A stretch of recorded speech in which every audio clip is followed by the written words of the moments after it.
সত্যি তো দরজার পিছনে অনেকগুলো গুপ্তধন রয়েছে, জাদুর দরজা। চ আমরাও যাই আর গুপ্তধন লুটে নিয়ে আসি। আরে বাপরে, এখানে কোথায় আসলাম? চ ওইদিকে যাই।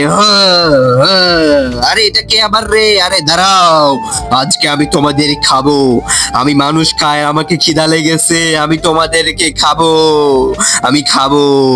আরে আমাদেরকে খেও না, আমাদের শরীরে কোনো মাংস নাই, সব হাড্ডি। তাহলে যাও আমার জন্য একটা জান্নাত ধরে নিয়ে আসো, তাহলে আমি তোমাদেরকে ছেড়ে দিব।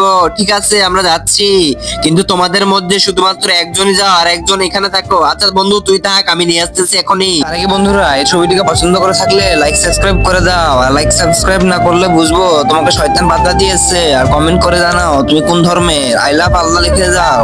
আরে ইয়ার, এখানে আবার কোথায় পাবো? আরে এই তো এখানে, মনে হচ্ছে গুলি মেরে দি। আরে নিয়ে এসেছি তোমার জন্য একটা জানোয়ার। আরে হ্যাঁ, ভালো, দেখি খুলো। আরে বাপরে, এটা কাকে নিয়ে এসেছো তোমরা রে? এটা কোনো জানোয়ার না, এটা আমার ছোট ছেলে। বেটারা এটা কি করেছি, তোদের আজকে খবর আছে। আরে পালা পালা পালা।